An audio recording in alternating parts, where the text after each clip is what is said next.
Change होता है। चलिए तो आज हम देखते हैं कि हमारा जो पैसा है, अब आपने देखा होगा हमारी दादी लोग होती हैं, वो बोलती थी कि मैं 5 पैसे में पहले साड़ियां खरीद लेती थी, हाँ 2 आने में कुछ सामान खरीद लेते थे। लेकिन आज हम 2 आने और पैसे पैसे लगभग अब हम 50 पैसे यूज कर रहे हैं। 25 पैसे भी चलन में खत्म हो चुका है। 50 पैसे यूज होते हैं और उसके बाद 1 रुपया 2 रुपया का यूज होता है, क्योंकि 50 पैसे, अब देखिए हम 50 पैसे हैं तो बोल रहा है कि 50 पैसे में कितने 50 पैसे जोड़ते हैं तो 1 रुपीज होगा। तो हमको ये पता करना पड़ेगा कि 1 रुपए में कितने पैसे होते हैं, 1 रुपए में कितने पैसे होते हैं। तो हम देखते हैं कि 1 रुपए में 100 पैसे होते हैं। कितने पैसे होते हैं? 100 पैसे। 1 रुपए में कितने हुए? 100 पैसे। यानी कि अगर हम 50 पैसे के 2 सिक्के रखेंगे तो हमारा क्या होगा? 100 पैसा होगा, यानी कि 1 रुपया होगा।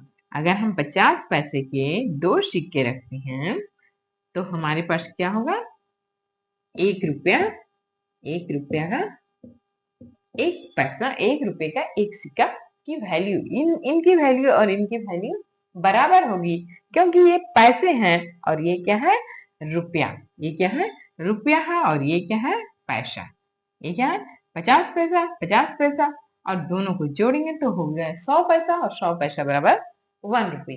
तो इस प्रकार हम आगे देखते हैं कि हम कैसे रुपये को पैसे में एक्सचेंज करेंगे और पैसे को कैसे रुपये में एक्सचेंज करेंगे। पहले तो हम देखते हैं कि अगर हमें किसी को 5 रुपीज देना है, कितना देना है? 5 रुपीज। तो अगर हम 50 पैसे के सिक्कों का यूज करते हैं तो हम कितने सिक्कों का यूज करेंगे। तो हम इसमें देखेंगे कि 5 रुपीज है तो 5 रुपीज में कितने पैसे होंगे। 5 रुपीज को आप कन्वर्ट कर दीजिए पैसे में। तो एक रुपीज में हम जानते हैं, वी नो 1 रुपीज, यहाँ रुपीज का सैंपल पहले, 1 रुपीज इक्वल टू 100 पैसे। ठीक है, 100 पैसे। 1 रुपीज इक्वल टू क्या हुआ? 100 पैसे। अब देखिए, अब है हमारा 5 रुपीज है, ठीक है, तो 5 रुपीज इक्वल टू क्या हो जाएगा? 500 पैसे हो जाएंगे, 500 पैसे। ओके, अब देखिए हमको पता करना है, हमको क्या पता करना है कि 500 पैसे को हमको अगर हम 50-50 पैसे के सिक्कों में हम दे रहे हैं तो कितने सिक्के हमारे लगेंगे। तो 1 कॉइन में कितनी उसकी वैल्यू है? 1 कॉइन का वैल्यू है 1 कॉइन इक्वल टू 50 पैसे। 1 कॉइन इक्वल टू 50 पैसे। तो देखिए हमको 500 पैसे की जरूरत है, तो हम इसको उल्टा करके लिख देते हैं। हम इसे क्या करेंगे? उल्टा करके लिख देते हैं। तो यहाँ पे देखिए, हमें जिसे फाइंड आउट करना रहता है हमें उस साइड में लिखना चाहिए, ठीक है, हमारे राइट साइड में, लिखने के राइट साइड में। तो यहाँ देखिए 50 पैसे इक्वल टू 1 कॉइन। 1 कॉइन हम कॉइन। तो अब हमको 500 है, तो 500 पैसे के लिए हमको क्या करना पड़ेगा? तो 500 में हमको 50 से डिवाइड करना है। यहाँ देखिए, इसको लिखने का अगर तरीका आपको समझ में आ जाए है तो आप बहुत ही इजीली सॉल्व कर लें। जैसे ये जो है इस नंबर को यहाँ लिखते हैं, ऊपर में जो नंबर रहता है उसे मल्टीप्लाई कर देते हैं और यहाँ से जो है इसे हम क्या करेंगे? डिवाइड कर देंगे।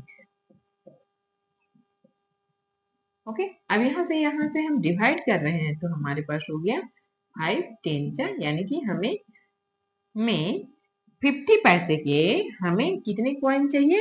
10 कॉइन चाहिए। 10 कॉइन्स अगर रहेंगे, 50 पैसे के 10 कॉइन मिलेंगे तब वो कितने हो जाएंगे? 5 रुपीज हो गए। 50 पैसे के 10 कॉइन मिलेंगे तो हम कितने हो जाएंगे? 5 रुपीज हो गए। इसी प्रकार हम 25 पैसे के भी पता कर सकते हैं कि 25 पैसों में, तो 25 पैसे का 1 कॉइन होगा, 25 पैसों का एक कॉइन होगा, तो देखिए यहाँ पे 50 पैसे का एक कॉइन हो रहा था। अगर हम यहाँ पे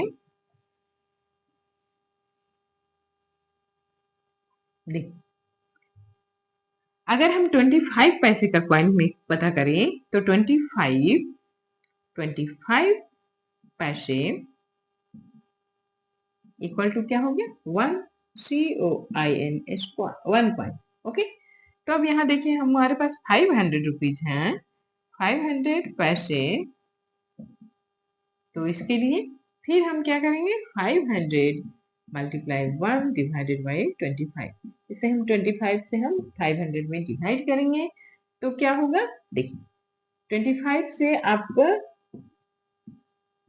बहुत बच्चे गड़बड़ कर देते हैं, तो आप सीधे डिवाइड कर लिए। 25 में 2 जा हो जाएगा 50, और ये माइनस कर दिए 0 0। अब ये 0 है, यहाँ से आया है, इसमें डिवाइड नहीं हुआ, तो इसके बदले हम क्या करेंगे, 0 से डिवाइड कर देंगे। तो ये हो गया 0 0। अब यहाँ देखिए तो इसका वैल्यू क्या होगा, हमें 20 कॉइन की जरूरत पड़ेगी।